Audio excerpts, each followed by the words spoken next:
Merci d'être avec nous sur ce plateau, mesdames et messieurs, pour parler actualité. Parlons de la situation sécuritaire qui prévaut dans l'Est de la République démocratique du Congo. Malgré la décision prise par l'Amérique imposant des sanctions à la République du Rwanda pour son soutien continuel à l'armée révolutionnaire congolaise AFC 123, plusieurs villages sont passés sous contrôle de cette armée depuis la soirée du mardi 3 mars 2026, précisément dans les territoires de Walikale, le village de Kibati est passé sous contrôle de l'AFC 123, mais aussi quelques villages dans les territoires de Massissi après des violents combats qui ont été signalés et qui ont débuté depuis plusieurs semaines. Toujours dans ces actualités, le directeur des cabinets du ministre des Sports a reçu une délégation internationale d'experts à Kinshasa le 2 mars 2026 pour lui remettre un projet ambitieux pour parler de l'encadrement de la jeunesse de la République démocratique et du Congo. Suivez. Bonjour à tous. Lui, c'est Ivan Bailanga et Carlos Georges qui étaient venus ici à Kinshasa pour un programme de détection des jeunes qui a duré 3 jours avec Ndembokin. Et aujourd'hui, ils sont venus présenter des projets au ministère des Sports à propos du programme de développement des jeunes qu'ils ont, qui ne se limite pas seulement au football, mais qui se limite au développement personnel et professionnel des footballeurs.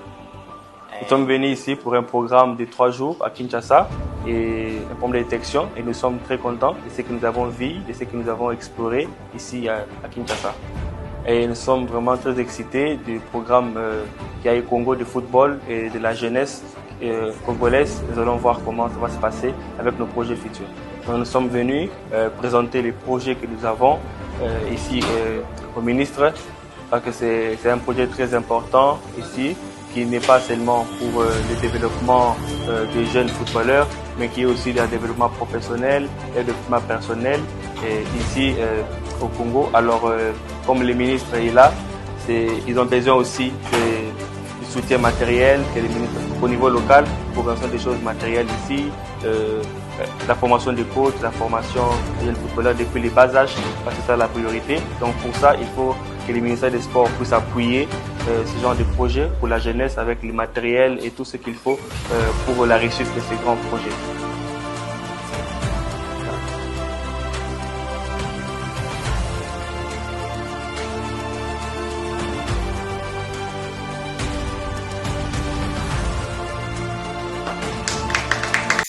Après nous, le ministre des Infrastructures a lancé les travaux de construction de l'hôpital de Kikwiti. Le leader de cette entité a manifesté sa joie pour cette œuvre. Suivez. Le Centre national des ITFR vient bitumer.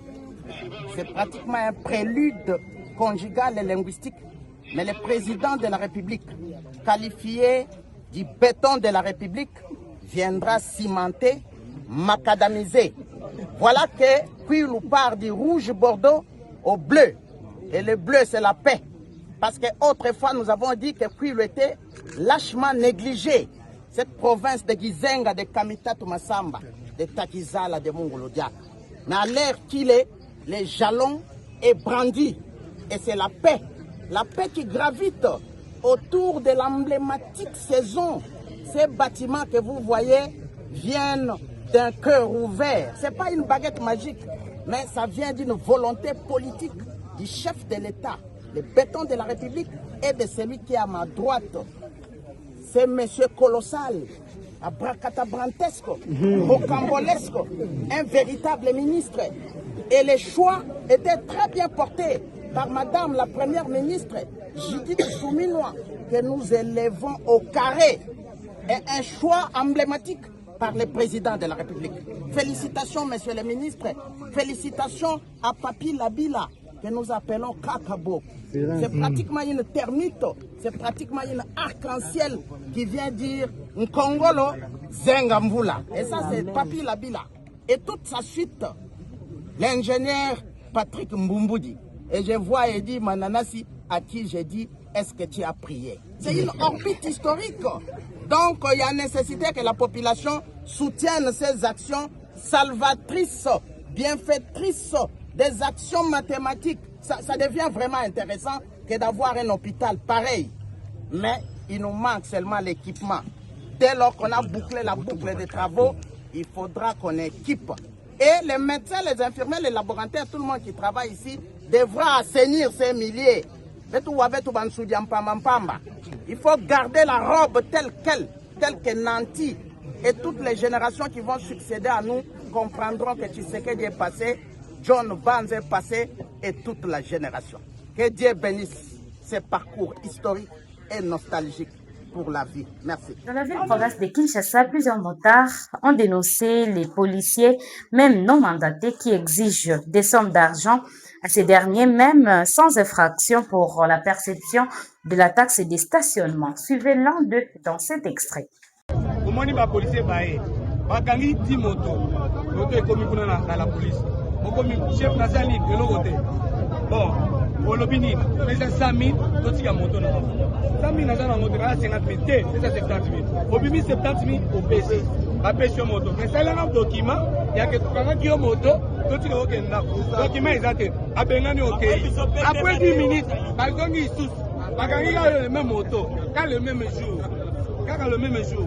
Oyebisi bango te mebokanga bayebisu wana te ko document ezalaki te place mbongo ekei eyebani te bakangi yo lisusu est-ce que bongo ngo ekendaka wapi bino nono boyebisa biso mpe batu oyo bakozala kokanga na mota ayeba droit na ye mpe bino mpe bolakisa biso droit na biso toyeba so moto aye akangi biso toyebi te tokende te tose reconnaître bino mpe bosa nini bolakisa biso nzela ya komiyeba bolakisa moto ya kokanga moto na moto ya kokanga te soit soko omoni makambo toloba eza lobulu bozala bato na bino oyo bakoya koobserve makambo oyo toloba soki motard aza na arrière soit akoseli bapolisier wana bino mo bojuge entre motard na la police oyo ya kokanga moto. Clôturons l'édition de ce jour, mesdames et messieurs, avec cette actualité. La première ministre Judith Suminwa a lancé le programme des cantines scolaires à Kalemi le 2 mars 2026 dans le cadre du partenariat du gouvernement congolais avec PAM, Programme alimentaire mondial. Au moins 36 500 enfants bénéficieront d'un repas équilibré. Suivez le détail. Dans la province du Tanganyika, l'école devient également un lieu de nutrition et de protection sociale. Le gouvernement congolais lance officiellement les cantines scolaires, une initiative qui permet d'offrir un repas à chaque élève afin de permettre de renforcer leur maintien à l'école et de lutter contre la faim. Porté par le gouvernement avec l'appui de partenaires comme le Programme alimentaire mondial, ce programme s'inscrit dans la stratégie nationale d'alimentation scolaire et vise à améliorer à la fois la fréquentation des classes et l'état nutritionnel des élèves. La gratuité de l'enseignement a ouvert les portes de l'école. L'accès ne suffit pas. L'accès sans qualité ne transforme pas une nation.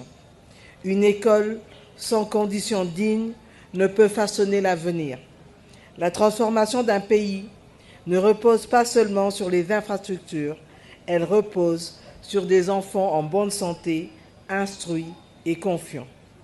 C'est précisément le sens de ce programme national de cantine scolaire. Nous affirmons que la lutte contre la faim est une priorité nationale. Nous plaçons la protection sociale au cœur de l'école. Moment fort de cette journée, la première ministre Judith Suminwa et la ministre d'État en charge de l'éducation ont elles-mêmes servi le repas aux élèves, un geste symbolique qui marque l'engagement du gouvernement à placer l'enfant au cœur des politiques sociales. Notre vision à l'horizon 2030 est claire. Que chaque élève, dans chaque coin de la République, puisse accéder à un repas sain et nutritif chaque jour. Nous préparons pour cela un cadre légal solide pour que ce programme devienne un droit inaliénable pour chaque petit Congolais. En lançant ce programme, nous ne distribuons pas seulement des repas, nous sémons l'espoir de l'égalité et de la dignité.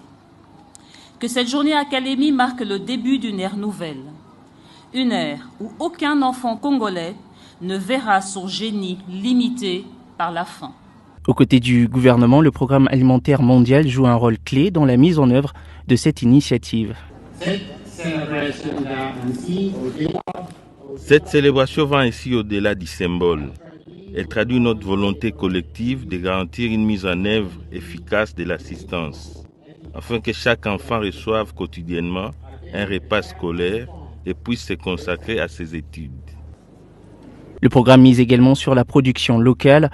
Après la distribution des repas, la délégation a visité les potagers scolaires destinés à approvisionner les cantines, une approche qui associe nutrition des élèves et soutien aux agriculteurs locaux. À Kalemi, les cantines scolaires marquent donc une nouvelle étape dans la politique sociale et éducative du gouvernement avec un objectif clair, celui de permettre à chaque élève d'apprendre dans des meilleures conditions. Derrière chaque repas servi à l'école, c'est aussi l'avenir du pays qui se construit. Vous avez été nôtre du début jusqu'à la fin de cette édition. Mesdames et messieurs, merci pour votre attention. On se donne rendez-vous à la prochaine.